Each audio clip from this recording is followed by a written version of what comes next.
Di balik seragam kebanggaan dan wajah lembutnya, Letnan Sari menyimpan rahasia besar, bukan hanya tentang siapa dirinya sebenarnya, tapi juga tentang perang yang harus ia menangkan melawan kejahatan berseragam. Ketika sebuah laporan kehilangan yang sederhana berubah menjadi mimpi buruk, dan kekuasaan hitam aparat arogan menghalangi jalannya, ia pun terpaksa membuka kedok korupsi yang telah menggerogoti negeri. Kini, dengan nyawa terancam dan keadilan sebagai taruhannya, Sari harus berhadapan dengan musuh yang tak hanya kuat, tapi juga berbahaya di dalam dan luar sistem. Akankah seorang gadis perwira Kopassus mampu menaklukkan bayang-bayang gelap yang mengancam masa depan bangsa? Saksikan penuh ketegangan dan keberanian dalam kisah heroik ini. Jangan lupa untuk subscribe channel Bujang Story Channel, like jika kalian suka ceritanya, dan komen saran kalian. Yuk dukung terus channel ini dengan menonton hingga selesai. Karena setiap detik ceritanya penuh makna dan kejutan. Hujan turun rintik-rintik sore itu ketika seorang gadis berjaket lusuh dan wajah pucat memasuki halaman Polsek Cempaka. Jaket hitamnya basah menempel di tubuh, rambutnya lepek, dan matanya merah karena habis menangis. Namanya Sari, baru saja dirampok di pinggiran terminal Rawabening saat hendak pulang. Semua barang berharganya, dompet, KTP, kartu ATM, bahkan ponsel, raib di tangan dua pria bermotor yang mengacungkan pisau ke arahnya. Dengan langkah pelan dan tubuh gemetar, Sari berusaha tegar mendatangi kantor polisi untuk melapor, berharap mendapatkan keadilan seperti yang dijanjikan oleh undang-undang. Di ruang SPKT, seorang petugas jaga berseragam dinas menatap Sari dengan pandangan dingin. "Ada perlu apa?" tanyanya ketus, tanpa menoleh sepenuhnya. Sari menjelaskan dengan suara lirih bahwa ia ingin membuat laporan kehilangan. Petugas itu menghela napas panjang, berdiri malas-malasan, lalu menyuruh Sari duduk di bangku besi yang dingin dan karatan. Ruangan itu berbau asap rokok dan tinta lama. Poster, "Kami siap melayani," tergantung miring di dinding, ironis seperti penghias ruangan sarkastik. Setelah menunggu hampir 30 menit, seorang pria berpakaian lengkap dengan pangkat Inspektur 2 keluar dari ruang dalam. Ia memperkenalkan diri sebagai Asteris Ibdarinto ***, kepala piket sore itu.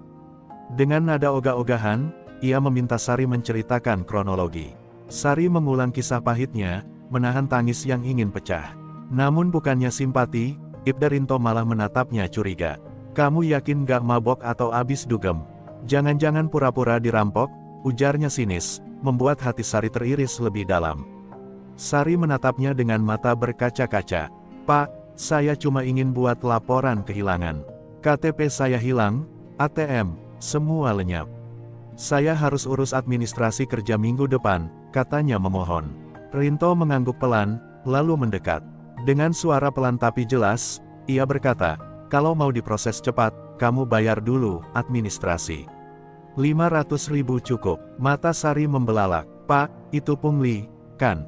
Gumamnya tak percaya. Dunia runtuh baginya. Di tempat yang seharusnya melindungi, justru ia dipalak lagi. Ibdarinto langsung berubah wajah. Tangan kanannya menepuk meja keras. "Kamu ngajarin saya kerja, ini sop internal. Kalau nggak mau, keluar aja sana," bentaknya. Sari bergeming, tidak bergeser dari tempat duduk. Ia menggenggam ujung jaketnya, mencoba menahan emosi. "Maaf, Pak, tapi saya hanya minta hak saya sebagai warga negara." Kalimat itu membuat Rinto naik pitam. Tanpa aba-aba, ia mendekat, menarik kerah jaket Sari, dan plak. Asteris, tamparan keras mendarat di pipi gadis itu, membuatnya terjatuh dari bangku. Ruangan seketika hening. Dua petugas lain yang ada di sana menunduk pura-pura sibuk, tak berani ikut campur. Sari terdiam di lantai, satu tangan menutupi pipinya, yang panas dan memerah, matanya kosong menatap lantai yang kotor. Di dalam dadanya, sesuatu meletup, bukan hanya rasa sakit, tapi harga diri yang diinjak-injak. Namun dia menahan diri. Dengan perlahan, ia bangkit, merapikan rambutnya yang kusut, dan berkata lirih, "Terima kasih, Pak. Saya pamit." Ia berjalan keluar polsek dengan langkah lunglai, tapi dalam hatinya telah bulat. Dunia harus tahu siapa sebenarnya Ibdarinto. Dan ia pun sadar, sudah waktunya membuang penyamaran ini. Gadis itu bukan sembarang korban. Ia adalah Letnan II Sari Andam Dewi, perwira muda Kopassus yang terlatih untuk menumpas ketidakadilan, bahkan jika itu bersumber dari balik meja negara. Sari duduk diam di atas ojek daring yang membawanya menjauh dari Polsek Cempaka. Tangannya gemetar, pipinya masih terasa panas akibat tamparan itu. Tapi yang lebih membakar bukanlah rasa sakit fisik, melainkan penghinaan terhadap harga dirinya sebagai warga negara, dan terlebih lagi sebagai prajurit TNI aktif. Ia menatap pantulan wajahnya di kaca helm, bukan gadis biasa yang terpukul, tapi seorang letnan 2 Kopassus yang telah bersumpah membela bangsa dari segala bentuk kebusukan, baik dari luar maupun dalam sistem. Begitu tiba di tempat kosnya yang sederhana, ia membuka lemari kecil dan menarik keluar sebuah map berisi dokumen identitas militer. Di dalamnya terdapat kartu tanda prajurit, surat tugas cadangan, dan foto dirinya sedang latihan menembak di lapangan Kopassus Batu Jajar. Tangannya menggenggam dokumen itu erat-erat. "Sudah cukup," bisiknya pelan. Ia tahu tugas utamanya saat ini bukan lagi sekadar cuti untuk pulang ke kampung halaman, tapi membongkar kebusukan sistemik yang mencemari kehormatan aparat negara. Malam itu, Sari mengirim laporan resmi ke atasannya di Mako Kopassus melalui jaringan terenkripsi militer. Ia melaporkan kronologi kejadian disertai bukti audio rekaman yang diam-diam direkam dari kantong jaketnya saat kejadian. Ia juga menyebutkan nama lengkap pelaku, Ibda Rinto Sudrajat, dan menjelaskan pola pemerasan terselubung yang dilakukan di Polsek Cempaka. Tak butuh waktu lama, jawaban dari markas pun datang, singkat dan padat, segera aktifkan status operasional. Koordinasi dengan Divpropam, misi penyamaranmu berlanjut, Keesokan harinya, Sari kembali ke Polsek, kali ini tanpa mengenakan jaket lusuh. Ia mengenakan kemeja hitam rapi, celana kain, dan sepatu boot semi-militer. Tatapannya dingin, langkahnya mantap. Saat masuk ke lobi, beberapa anggota polisi mengenalinya sebagai gadis kemarin yang ditampar. Tapi hari ini, aura Sari berbeda. Ia tak lagi terlihat lemah atau pasrah. Ia duduk tenang di ruang tunggu sambil membuka catatan kecil berisi nama-nama anggota yang ada kemarin. Satu persatu, wajah mereka ia ingat dengan tajam. Ibda Rinto muncul dari ruang belakang, memicingkan mata saat melihat Sari kembali. Ia berjalan mendekat, seakan ingin menggertak lagi. "Masih berani ke sini, mau cari masalah?" "Iya," katanya sinis. Tapi kali ini Sari berdiri perlahan, menatap lurus mata lelaki itu. "Saya sudah lapor. Kalau Bapak pikir saya hanya gadis kampung biasa, berarti Bapak belum tahu siapa yang Bapak hajar kemarin," ujarnya pelan namun mengancam. Kalimat itu membuat Rinto sempat terdiam, tapi ia tertawa kecil, mencoba menyembunyikan kegelisahan. "Lapor kemana?" "RT, Lurah, sana pulang. Polisi itu nggak butuh orang sok tahu kayak kamu," teriaknya. Suaranya meninggi hingga menarik perhatian semua orang di kantor. Namun Sari tetap berdiri tenang, dan tanpa berkata apa-apa lagi, ia mengangkat ponselnya dan menekan satu tombol. Dalam hitungan detik, suara rekaman dari kemarin terdengar jelas, jernih, dan menghantam keras. "Kalau mau diproses cepat, kamu bayar dulu administrasi. 500.000 cukup." Seketika, suasana di kantor berubah mencekam. Anggota yang tadinya diam kini menunduk gugup. Beberapa yang kemarin ikut diam dalam kekerasan tampak saling pandang dengan gelisah. Ibda Rinto pucat, tidak menyangka dirinya telah direkam. Ia hendak menyambar ponsel Sari, tapi gadis itu lebih sigap, mundur dan berkata tegas, "Gerakan sedikit saja, dan saya aktifkan kode darurat. Saya bukan sendirian, kalian sudah masuk radar militer." Dan di luar Polsek Cempaka, diam-diam sudah terparkir 2 mobil hitam tak berlogo. Di dalamnya, beberapa anggota intelijen militer dan petugas propam bersiap. Sari tak lagi sendiri dalam misi ini. Ia sudah membuka pintu ke medan pertempuran yang jauh lebih kotor dari hutan Kalimantan atau medan tempur Poso, karena musuhnya kini berbaju institusi, dan senjatanya adalah kesewenangan. Saat ketegangan memuncak di ruang SPKT Polsek Cempaka, suara deru mesin mobil terdengar dari luar. 2 mobil hitam berpelat sipil berhenti tepat di depan gerbang. Dari dalam, beberapa pria berpakaian preman dengan erset dan badge kecil bertuliskan, "Propam," keluar cepat dan tegas. Mereka tidak menunggu diundang. Salah satu dari mereka langsung membuka pintu kantor dan melangkah masuk sambil menunjukkan surat perintah. "Kami dari Divpropam. Mulai saat ini, semua personel yang terlibat dalam penyalahgunaan wewenang dan pemerasan akan diperiksa," ujar pria berambut cepak itu dingin. Ruang kantor mendadak kacau. Beberapa polisi yang tadi hanya menonton pasrah mulai panik. Ibda Rinto melangkah mundur, mencoba menyangkal. Ini fitnah. Dia cuma gadis emosional yang kecewa nggak dilayani. teriaknya, menunjuk Sari. Tapi salah satu anggota Propam sudah memegang rekaman lengkap dari ponsel Sari dan menyodorkannya di hadapannya.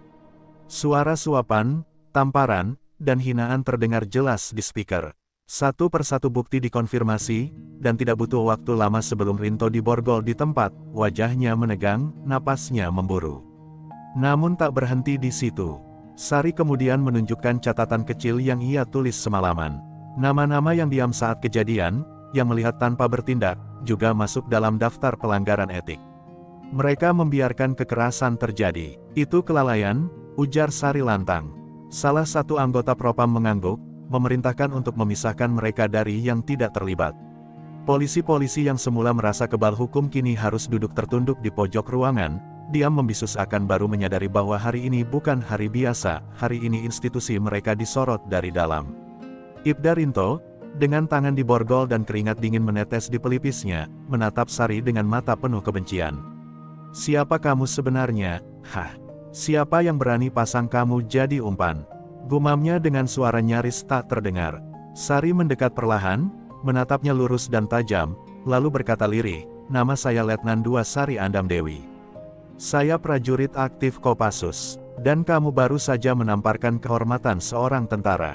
Kalimat itu menghantam seperti palu godam. Semua orang terdiam, bahkan waktu seolah berhenti. Salah satu anggota Propam mendekat dan memberi hormat ringan. Kami sudah terima laporan lengkap dari Mako. Terima kasih atas penyamaran Anda, Letnan. Perintah selanjutnya adalah menyerahkan hasil observasi kepada kami, termasuk rekaman tambahan atau pola pemerasan sebelumnya. Sari mengangguk. Ia menyerahkan flash disk kecil yang tersembunyi di balik ikat pinggangnya, berisi rekaman suara dan video dari kamera kancing yang dipasang khusus untuk misi ini. Bukti tersebut akan menjadi palu godam untuk membongkar lebih banyak oknum di rantai atas. Namun di tengah ketegasan itu, Sari merasa hatinya masih berkecamuk. Bukan karena takut, tapi karena kecewa. Di tempat yang seharusnya menjadi pelindung rakyat, malah bersarang tikus-tikus rakus yang memeras korban kekerasan seperti dirinya. Ia ingat jelas wajah-wajah orang yang pernah dipermainkan di meja yang sama, wanita muda kehilangan dompet, pria tua kehilangan sepeda, bahkan ibu rumah tangga yang diintimidasi hanya karena tak paham prosedur. Semua menjadi mangsa sistem. Sore itu, Sari berdiri di depan kantor Polsek yang kini dijaga ketat oleh anggota Propam. Cahaya matahari senja membasuh wajahnya, seolah menjadi saksi perubahan kecil namun berarti. Misi belum selesai. Ia tahu, masih banyak polsek lain dengan modus serupa. Tapi ini adalah langkah pertama yang kuat. Dan sebagai prajurit wanita Kopassus, ia takkan mundur walau berhadapan dengan musuh berbaju negara sekalipun. Keadilan, baginya, bukan sekadar kata, melainkan sumpah yang harus ditegakkan dengan darah, nyawa, dan keberanian. Beberapa hari setelah penggerebekan Polsek Cempaka, nama Letnan II Sari Andam Dewi mulai ramai dibicarakan secara diam-diam di kalangan aparat. Namun bukan sebagai korban, melainkan sebagai pengkhianat berseragam, oleh oknum-oknum yang merasa terancam. Meskipun banyak masyarakat sipil yang mendukung aksinya, dari balik meja institusi, tekanan mulai mengalir. Beberapa petinggi yang sempat diuntungkan dari pola setoran haram Polsek Cempaka mulai mencari cara untuk membungkamnya. Di balik gemuruh apresiasi, ada gelombang marah yang siap menghantam diam-diam. Sari menerima surat panggilan pemeriksaan internal dari Markas Divisi Kepolisian Militer. Alasannya terdengar mengada-ada, penyalahgunaan prosedur penyamaran tanpa izin lintas institusi. Padahal, misi itu sah dan ditandatangani langsung oleh atasan di Mako Kopassus. Tapi Sari tahu, ini bukan soal prosedur. Ini adalah bentuk balas dendam sistemik dari tangan-tangan yang merasa terganggu oleh satu gadis yang tidak tahu tempatnya. Dunia yang semula mengangkatnya, kini hendak menelannya hidup-hidup. Di ruang pemeriksaan, Sari duduk tegak. Beberapa perwira polisi militer dan penyidik dari internal instansi menyodorkan pertanyaan-pertanyaan tajam, bukan untuk mencari kebenaran, tapi untuk menjatuhkannya secara teknis. Apakah Anda memiliki bukti perintah tertulis penyamaran? Kenapa tidak melibatkan polisi sejak awal? Apakah Anda punya motif pribadi terhadap institusi? Semua pertanyaan bernada jebakan, namun Sari menanggapinya satu-satu dengan kepala dingin. Ia tahu ini bukan ruang interogasi, tapi medan tempur dalam bentuk meja dan mikrofon. Di luar ruangan, beberapa wartawan sudah mulai mencium kabar soal kasusnya. Namun tekanan dari atas membuat media enggan mengangkat berita terlalu dalam. Bahkan beberapa media nasional yang sebelumnya vokal, kini memilih diam. Sari merasa sendirian. Rekan-rekan seangkatannya di Kopassus hanya bisa memberi dukungan lewat pesan pribadi yang penuh kekhawatiran. Salah satu isi pesan dari kawannya membuat dadanya sesak, "Hati-hati, Sar. Ada yang mau buat kamu kelihatan salah. Jangan sendirian kemana-mana." Sore harinya, saat berjalan menuju kosnya, Sari merasa diawasi.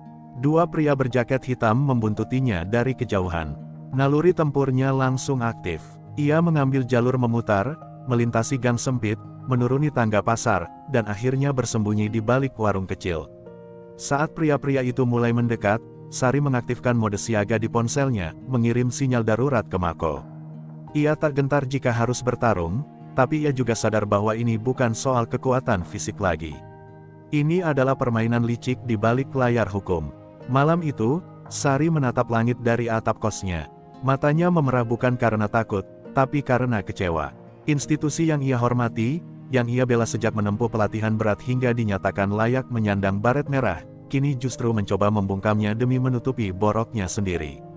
Ia bertanya dalam hati, apakah keadilan memang hanya berlaku bagi yang punya kuasa? Apakah hukum bisa dibeli, dan kebenaran dikubur oleh rapat rahasia? Namun di tengah gejolak itu, suara telepon dari atasannya di Mako datang membawa secercah harapan. "Sari, kami sudah tahu apa yang sedang terjadi. Jangan gentar, Panglima TNI sudah dengar laporanmu langsung. Fokus, kita akan naikkan ini ke tingkat nasional. Jika kau bersedia, akan ada sidang terbuka yang melibatkan para jenderal. Tapi risiko semakin besar, keputusan di tanganmu." Suara itu mantap, memberi keteguhan, namun juga menjadi alarm betapa gawatnya medan yang akan dihadapi. Sari menutup telepon dan berdiri pelan. Ia tak gentar, jika ini adalah jalan salib untuk menegakkan kebenaran, maka ia siap. Tak peduli berapa banyak seragam yang terlibat. Karena bagi seorang prajurit sejati, musuh bukan hanya yang datang dari luar negeri. Musuh sejati adalah mereka yang berseragam, tapi mengkhianati sumpahnya. Dan Sari tak akan tinggal diam. Ia akan melawan, sampai titik darah terakhir. 3 hari setelah telepon dari atasannya, Letnan II Sari resmi dipanggil untuk bersaksi dalam sidang etik terbuka yang akan dihadiri langsung oleh perwakilan dari Mabes TNI, Mabes Polri, dan lembaga pengawasan eksternal. Sidang ini jarang terjadi, dan faktanya, hampir tak pernah digelar bila menyangkut konflik antara dua institusi besar. Sorotan publik mulai diarahkan ke kasus ini, meski media masih setengah hati meliput.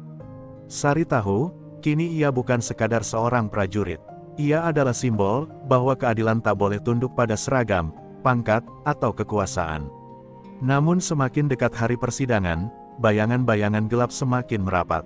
Suatu malam, saat hendak pulang dari warung kecil tempat biasa ia membeli makan, seseorang menyelipkan kertas kecil ke dalam jaketnya lalu langsung pergi tanpa suara. Sari membukanya di kamar, "Berhenti sekarang, atau nama keluargamu akan masuk berita besok pagi." Tangannya gemetar, bukan karena takut, tapi karena amarah yang menyesakkan. Ia tahu ini bukan ancaman biasa. Mereka benar-benar akan bermain kotor. Tak ingin melibatkan keluarga, Sari memutuskan memindahkan ibunya ke rumah aman milik Kodam yang disediakan khusus untuk prajurit yang tengah menghadapi tekanan berat. Ia tak menjelaskan banyak kepada ibunya. Hanya peluk erat dan ucapan singkat, "Doakan anakmu tetap kuat, Bu." Sang ibu menangis, memeluknya sambil merapal doa-doa yang tak pernah putus. Dalam diam, perempuan tua itu tahu bahwa putrinya kini sedang menantang raksasa dalam gelap, dan taruhannya bukan hanya karir, tapi nyawa. Sementara itu, di lingkaran dalam kepolisian, ketegangan mulai terasa. Beberapa perwira menengah mulai gelisah karena penyelidikan Sari ternyata memuat banyak nama besar yang selama ini menjadi penjaga sistem. Tak sedikit dari mereka mulai saling tuding dan mencari cara agar sidang dibatalkan. Beberapa bahkan berencana menekan Jenderal Bintang 2 yang menjadi ketua sidang etik. Tapi kekuatan opini publik yang mulai tumbuh membuat langkah-langkah itu menjadi pertaruhan besar. Jika terlalu terang, mereka akan jatuh lebih keras. Malam sebelum hari sidang, seseorang menyelinap ke kamar kos Sari. Tapi yang tak mereka duga, Sari sudah siap. Ia tak tidur malam itu, dan begitu pintu berderit pelan, ia melompat dari balik lemari dan menjatuhkan penyusup dengan satu gerakan patah leher terlatih. Pria itu pingsan. Saat diperiksa, ditemukan pisau lipat, ponsel dengan percakapan yang dihapus, dan sebuah foto dirinya sedang berjalan bersama ibunya. Wajah Sari membatu. Ini bukan lagi intimidasi. Ini upaya nyata untuk membunuh. Keesokan paginya, penyusup diserahkan ke Denintel dan identitasnya mulai ditelusuri. Hasilnya mengejutkan, ia adalah mantan anggota polisi yang diberhentikan secara tidak hormat 2 tahun lalu karena keterlibatan dalam sindikat pemerasan laporan kehilangan. Jejak digitalnya memperlihatkan bahwa ia dihubungi oleh seseorang dengan nomor khusus yang hanya bisa diakses oleh internal perwira tinggi.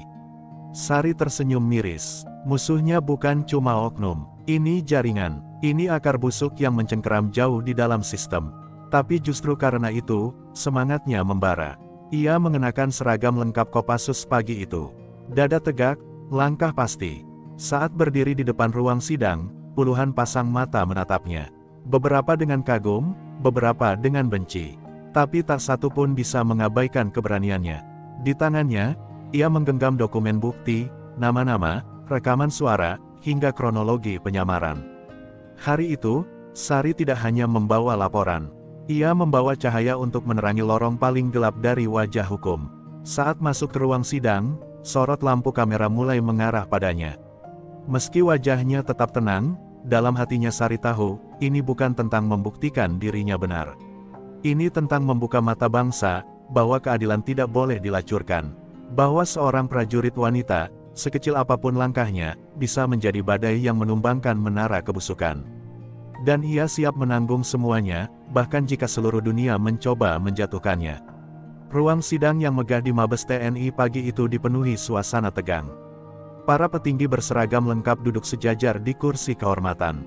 Di seberang, perwakilan dari Komisi Kepolisian Nasional, Propam, dan Intelijen Militer ikut hadir sebagai saksi pemantau.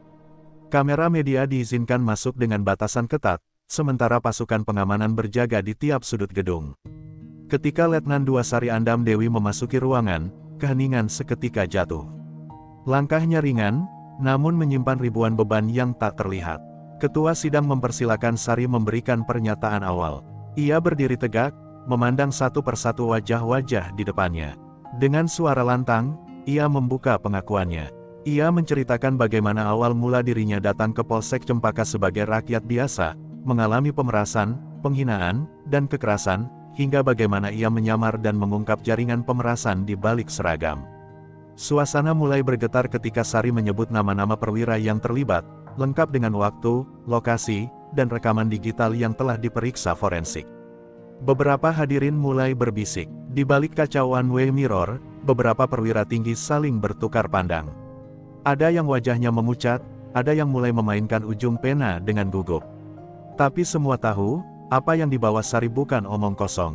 Bukti-buktinya terlalu rapi, terlalu solid. Tidak bisa disangkal. Namun justru karena itulah, suasana menjadi tak terkendali. Saat sidang hendak ditutup untuk sesi pemeriksaan tertutup, suara letusan tiba-tiba terdengar dari luar ruang. Semua orang sontak berdiri. Pasukan pengamanan langsung siaga. Ternyata di luar gedung, sebuah granat dilempar ke arah kendaraan milik salah satu saksi dari Propam. Ledakan itu tidak menimbulkan korban jiwa, tapi cukup membuat panik. Seluruh akses keluar ditutup. Seorang oknum bersenjata sempat terlihat di parkiran belakang, namun berhasil melarikan diri. Peristiwa ini membuat semua menyadari, ini bukan sekadar sidang etika. Ini perang terbuka antara kebenaran dan mereka yang ingin menutupinya.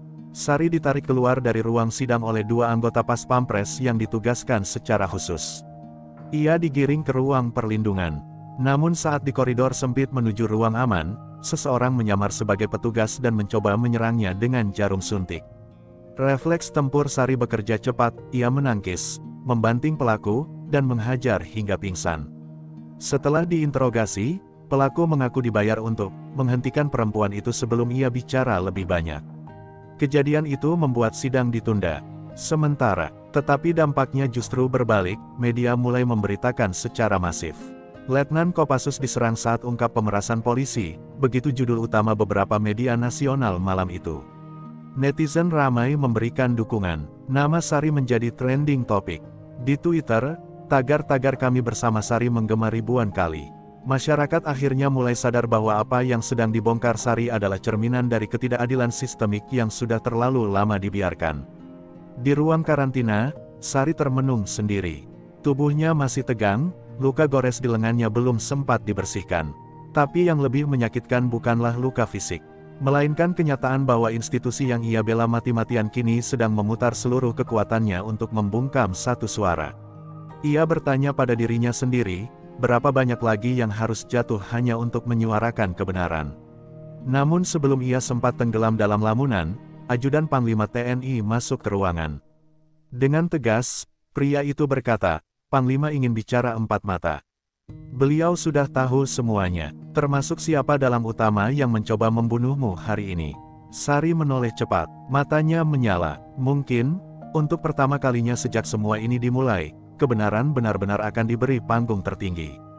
Dan ia siap berdiri di tengahnya. Panglima TNI Jenderal Agus Subekti berdiri di depan jendela kaca ruangannya yang luas, memandang Jakarta yang bergelora di bawah langit senja. Ketika Sari masuk, ia menoleh perlahan, wajahnya penuh ketegasan tapi juga kelelahan. "Duduk, Letnan," katanya tanpa basa-basi. Begitu pintu ditutup, suasana berubah seperti ruang interogasi, hanya saja kali ini bukan Sari yang diinterogasi, melainkan sebaliknya. "Kamu tahu siapa yang sebenarnya kamu sentuh dengan pengakuanmu tadi?" tanya Panglima, matanya tajam menusuk seperti bilah pisau. Sari menatap lurus. "Saya menyentuh sistem yang membusuk, Jenderal. Saya tak peduli siapa nama di belakangnya. Kalau dia pakai seragam dan menginjak rakyat, maka dia musuh negara." Panglima tersenyum kecil, getir. "Bagus. Karena musuhmu bukan cuma polisi nakal. Dia jauh lebih besar. Mantan Jenderal Polisi Bintang 3, kini pengusaha, ketua konsorsium bisnis keamanan swasta yang menyuap dan memeras di balik layar. Dan dia, dulunya pernah jadi guru saya di Lemhanas," ujar Jenderal Agus dengan suara pelan tapi penuh tekanan. Nama yang disebut membuat darah Sari berdesir. Ia pernah dengar, sosok bayangan yang dikenal sebagai Paka, mantan petinggi Polri yang kini mengendalikan jaringan luas yang mencakup preman pasar, mafia logistik, hingga oknum militer dan kepolisian. "Semua ini ada di bawahnya, termasuk para polisi yang memukulmu dan menyuap penyidik untuk diam," lanjut Panglima. "Masalahnya, dia masih punya kaki-kaki di istana, bahkan di DPR. Kalau kita ingin menumbangkannya, kita harus bersih total. Dan itu berarti kau harus tetap berdiri. Meski nyawamu jadi taruhan." Sari terdiam sejenak, lalu mengangguk. "Apa rencana kita?" Jenderal Agus menatapnya dalam. "Kita akan bentuk tim gabungan rahasia. Anggotanya hanya mereka yang sudah kami uji loyalitasnya. Kau akan memimpin lapangan. Target utama, menghancurkan pusat operasi Paka, mulai dari pembukuan ilegalnya, hingga bunker rahasia tempat ia menyimpan bukti pemerasan terhadap para jenderal." Sari nyaris tak percaya. Dari seorang korban, kini ia jadi ujung tombak operasi paling berbahaya dalam sejarah bersih-bersih internal aparat. Di malam yang sama, Sari dipindahkan ke lokasi rahasia bersama dua prajurit Kopassus lainnya, Mayor Doni, mantan kepala operasi khusus di Papua, dan Sersan Kepala Ranti, seorang wanita sniper terbaik dari Detasemen 81. Di dalam bunker bawah tanah itu, Jenderal Agus memaparkan semuanya, jaringan korupsi, dokumen intelijen, hingga peta. Lokasi-lokasi penting yang akan mereka serbu dalam 2 minggu ke depan. Operasi ini disebut Operasi Mata Elang. Misi bersih-bersih rahasia, yang bahkan tidak dicatat dalam dokumen resmi militer. Namun di sisi lain, Paka mulai mencium pergerakan. Ia memanggil para loyalisnya, termasuk beberapa perwira aktif dan pengusaha hitam. Anak Kopassus itu harus dibungkam sekarang juga. Kalau dia bicara di depan publik, semua habis. Ia mengerahkan pembunuh bayaran yang pernah bekerja di luar negeri, menyuruh mereka untuk mengincar Sari. "Jangan bunuh langsung. Buat dia menderita dulu, biar jadi pelajaran bagi yang lain." Sementara itu, malam demi malam, Sari berlatih dengan timnya di tempat tersembunyi. Ia tahu, ini bukan lagi tentang dirinya. Ini tentang memberi harapan bagi semua korban yang pernah diabaikan oleh hukum. Ia mengingat wajah ibu-ibu yang pernah ditampar karena menolak membayar suap, pengusaha kecil yang dirampas kendaraannya oleh oknum berseragam, dan gadis-gadis yang dipermainkan dalam gelap oleh aparat bejat. "Aku akan lawan sampai napas terakhir," bisiknya saat menatap cermin. Di cermin itu, ia tak lagi melihat seorang letnan muda. Ia melihat simbol perlawanan. Langit masih gelap ketika Sari dan timnya bergerak dari markas rahasia di pinggiran Bogor. Operasi Mata Elang dimulai pukul 4, waktu di mana sebagian besar penjaga musuh berada dalam titik lemah. Target pertama adalah sebuah gudang logistik di kawasan industri Bekasi yang diduga menjadi tempat pencucian uang dan pusat penyimpanan dokumen pemerasan milik Paka. Sari memimpin di depan, tubuhnya membungkuk di antara bayang-bayang kontainer. Angin dingin menyapu wajahnya, tapi hatinya panas membara. Sersan Ranti, sang sniper, sudah mengambil posisi di atap sebelah timur. Mayor Doni menyusup dari sisi belakang bersama 3 anggota Kopassus yang terlatih dalam pertempuran jarak dekat. Semua berjalan sesuai rencana, hingga tiba-tiba, salah satu kamera pengintai mati mendadak. "Satu perimeter kita jebol, mereka sudah tahu," bisik Doni lewat radio. Sari segera memberi isyarat, tidak ada jalan mundur, mereka harus masuk sebelum musuh sempat membakar atau memindahkan data. Tembakan pertama meletus 5 menit kemudian. Baku tembak pecah. Penjaga gudang bukan sekadar satpam biasa, mereka adalah mantan pasukan bayaran, bersenjata otomatis dan pelatihan militer. Tapi Sari dan timnya tidak gentar. Mereka merangsek masuk, satu persatu ruangan dibersihkan. Sari menendang pintu kantor pusat dan langsung menemukan brankas besar di balik lukisan dinding. "Ini dia," gumamnya. Namun sebelum sempat dibuka, suara ledakan dari belakang mengejutkan semuanya. Satu anggota tim terpental, tubuhnya berdarah. Sari menyeretnya ke belakang meja, sementara Doni melempar granat ke arah musuh yang mendekat. Dalam kekacauan itu, Sersan Ranti berhasil menjatuhkan 2 musuh dari kejauhan, lalu turun untuk membantu membuka brankas. Dengan cepat ia menancapkan alat pemindai sidik jari hasil rekayasa digital, dan pintu brankas terbuka, penuh berkas, rekaman suara, dan flash disk berlabel nama-nama jenderal, politikus, dan polisi. "Ini bukan cuma pemerasan," kata Doni sambil membaca salah satu file. "Ini pemetaan skala nasional untuk suap pemilu dan sabotase." Namun saat hendak kabur, mereka disergap dari 2 arah oleh pasukan hitam bertopeng. Jumlahnya 2 kali lipat. Sari hampir tertembak di bahu, tapi Doni menariknya masuk ke dalam truk. "Kita bawa semua barang bukti, habis-habisan saja," teriak Doni. Truk itu melaju dengan kecepatan tinggi, dihujani peluru. Di tengah jalan, Ranti harus menembak ban kendaraan pengejar agar mereka bisa kabur. Saat mereka tiba di titik ekstraksi, 2 helikopter TNI sudah menunggu, dikirim langsung atas perintah Panglima. Di dalam heli, tubuh-tubuh lelah dan luka menyatu dalam keheningan. Sari memandangi dokumen yang digenggamnya erat, basah oleh darah rekan yang gugur. Ia tahu, ini baru permulaan. Serangan Fajar ini telah membuka kotak Pandora, rahasia yang bisa mengguncang pondasi aparat dan pemerintahan. Tapi juga, membuka harapan bahwa kebenaran masih punya tempat untuk hidup. "Kita kehilangan 2 orang hari ini," bisik Sari. "Tapi kita selamatkan masa depan ribuan rakyat." Panglima TNI langsung menyambut mereka di landasan helikopter rahasia di Cilangkap. Tanpa banyak bicara, ia menatap Sari dan berkata, "Kita akan buka semua ini ke publik. Tapi kau harus siap, mulai saat ini, kau bukan lagi hanya prajurit.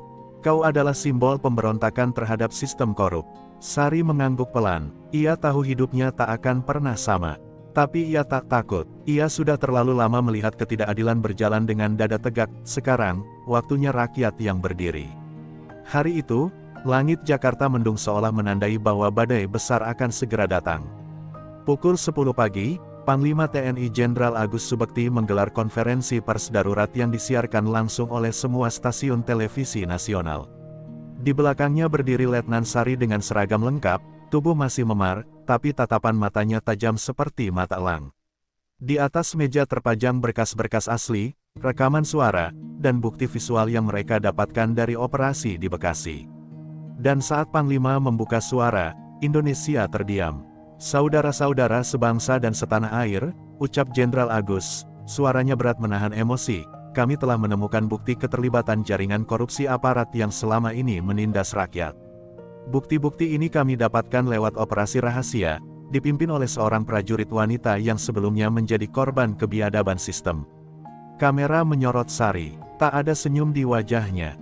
Hanya tatapan tajam seorang prajurit yang menolak tunduk pada kejahatan berseragam. Tak butuh waktu lama, nama-nama besar mulai disebut satu persatu. Mantan jenderal polisi, Kepala lembaga, pengusaha tambang, bahkan anggota legislatif aktif, semua terlibat dalam lingkaran hitam yang selama ini menyuap, memeras, dan menghilangkan orang-orang yang menentang mereka. Media sosial meledak. Tagar-tagar Letnan Sari dan tagar bongkar oknum jadi trending dalam hitungan menit. Ribuan rakyat turun ke jalan, bukan untuk demonstrasi kekerasan, tapi untuk mendukung langkah bersih-bersih. Sari dijuluki Kartini Revolusioner. Namun seperti menabur garam di luka mafia, publikasi ini memicu amukan balasan. Malam harinya, markas sementara tim Kopassus di Bogor dilempari granat oleh orang tak dikenal. 2 tentara luka, 1 kendaraan lapis baja hangus terbakar. Sari langsung dipindahkan ke lokasi rahasia. Mereka tak akan diam, kata Mayor Doni, wajahnya tegang. Paka belum tertangkap, dan dia tidak akan ragu mengirim pembunuh ke rumahmu kalau perlu. Di sisi lain, perpecahan mulai muncul di dalam tubuh aparat. Sebagian besar anggota Polri dan TNI yang bersih mendukung langkah Jenderal Agus. Tapi kelompok-kelompok loyalis Paka mulai melakukan sabotase dari dalam.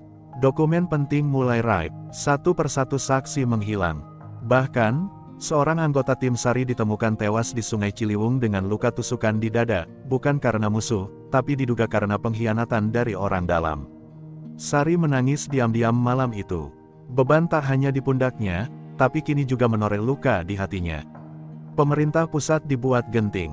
Presiden, meski belum bersuara langsung, telah memanggil Panglima TNI dan Kapolri untuk rapat tertutup. Rumornya, Paka akan diumumkan sebagai buron negara dengan status prioritas tertinggi.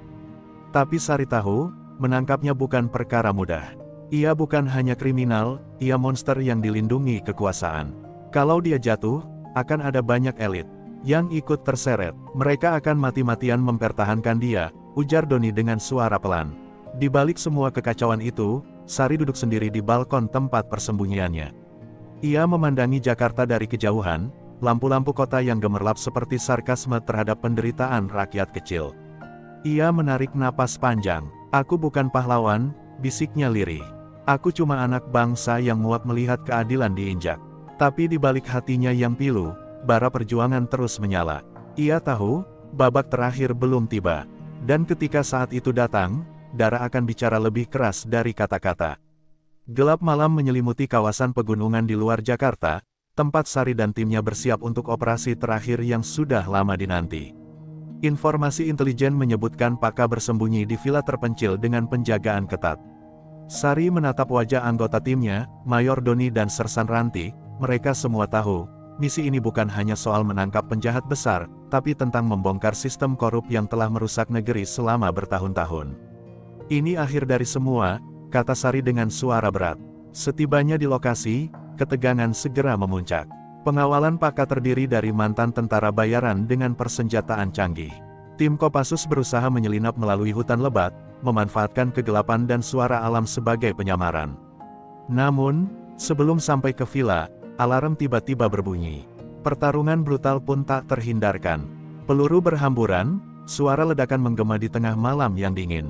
Sari terkena tembakan di bahu, tapi ia terus maju, didorong oleh tekad dan rasa keadilan. Di dalam villa, Paka berdiri dengan dingin, tersenyum sinis sambil menatap layar monitor yang menampilkan kekacauan di luar. Ia tahu, ini saat terakhir untuk melarikan diri, tapi ia juga yakin ada kaki-kaki yang akan membelanya sampai akhir. Kalian pikir dengan aku jatuh, semuanya berakhir. Jangan mimpi, gumamnya. Di ruangan rahasia, ia menekan tombol yang mengaktifkan mekanisme jebakan dan sistem keamanan mematikan. Sari, walau terluka, memimpin tim menembus jebakan demi jebakan dengan kewaspadaan tinggi. Mereka harus cepat, karena waktu sangat sempit. Tiba-tiba, suara sirene dan lampu sorot menyinari area sekitar villa, pasukan tambahan Paka yang datang memperkuat. Situasi berubah menjadi perang terbuka. Namun, Sari mengerahkan seluruh kemampuan tempurnya, memberi aba-aba pada tim untuk bertahan sambil menunggu bantuan udara. Jangan biarkan mereka keluar hidup-hidup, teriaknya. Dalam baku tembak sengit, Sersan Ranti menggunakan keahliannya sebagai sniper untuk melumpuhkan penjaga dari kejauhan, sedangkan Mayor Doni berperan sebagai penghalang dengan tembakan akuratnya. Sari melaju ke ruang utama, menghadapi Paka yang kini berdiri dengan pistol di tangan. Tatapan mereka bertemu, penuh kebencian dan amarah yang mendalam. Ini bukan akhir, "Letnan," kata Pakka, "tapi awal dari kekacauan yang akan kau bawa pada negara." Dengan tenaga terakhir, Sari berhasil merebut pistol dan menundukkan Pakka. Namun, saat mereka hendak membawa buronan itu keluar, ledakan dahsyat mengguncang villa, menimbulkan reruntuhan. Semua panik dan berhamburan menyelamatkan diri. Di antara kepulan debu dan asap, Sari menemukan Pakka yang terluka parah, namun masih bernapas. "Hukum tidak akan memaafkanmu," ujar Sari sambil memborgolnya. Pertolongan helikopter militer datang tepat waktu, mengevakuasi seluruh tim bersama buronan ke tempat aman. Di perjalanan pulang, Sari menatap keluar jendela, bayangan kota yang dulu penuh korupsi kini mulai bersinar harapan.